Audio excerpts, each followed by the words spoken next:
Alors, le DVD de rééducation périnéale qu'on va vous présenter comprend deux parties, une portion évaluation physique et une portion évaluation gynécologique. Maintenant, pour la première partie, Stéphanie Cheffé fera l'évaluation et je serai modèle. Pour la deuxième partie, je ferai l'évaluation dans un premier temps sur une maquette et ensuite sur un modèle qui se prêtera à l'exercice. Maintenant, poursuivons avec l'évaluation en position debout. L'évaluation en position debout comprend l'évaluation de l'indice de masse corporelle, le bilan de la posture, le bilan de l'équilibre, le bilan de la marche et le bilan de la mobilité lombaire. Ensuite, nous regardons l'alignement virtuel entre le menton et la symphyse pubienne. Il devrait être bien aligné.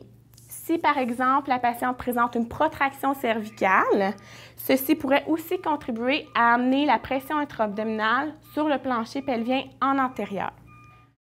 Si une patiente a une augmentation de sa lordose lombaire, ceci aussi favorise la pression intra-abdominale sur le plancher pelvien antérieur, de même qu'une augmentation de la syphose dorsale qui aussi contribue à augmenter la pression intra-abdominale sur le plancher pelvien antérieur.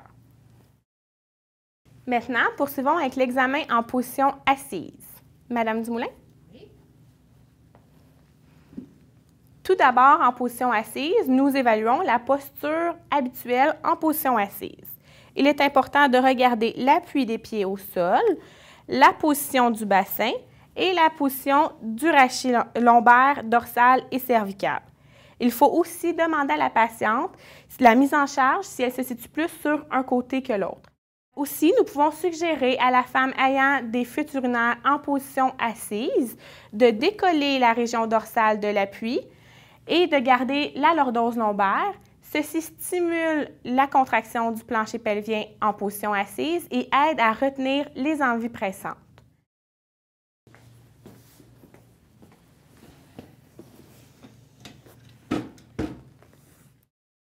Ensuite, nous évaluons la diastase des abdominaux. Il faut faire plier les genoux à la patiente, mais pour les besoins du vidéo, puisque nous ne voyons pas bien l'abdomen dans cette position, ils vont être moins fléchis. Nous mettons le petit doigt dans le nombril et les 3 doigts au-dessus du nombril. Nous demandons à la patiente de décoller la tête et les épaules jusqu'aux omoplates et nous mesurons la distance en doigts entre les 2 doigts de l'abdomen. Ici, il y a la présence de 1 doigt de différence. Pas de diastase. Pas de diastase. Donc, 1 à 2 doigts est normal, 3 doigts et plus, il y a présence de diastase.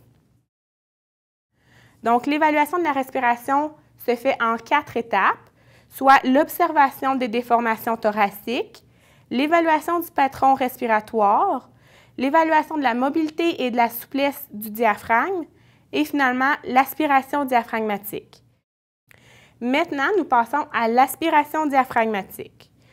Nous plaçons une main sur l'abdomen sous les côtes et nous demandons à la patiente de prendre une grande inspiration et d'expirer complètement. À la fin de l'expiration, d'aspirer le diaphragme vers l'intérieur. Nous regardons l'angle de la main qui devrait avoir un angle de 45 degrés. Vous pouvez relâcher. Une aspiration diaphragmatique dont l'angle est plus petit que 45 degrés pourrait signifier que le diaphragme reste en position basse et donc ceci peut contribuer à augmenter la pression intra-abdominale sur le plancher pelvien en antérieur.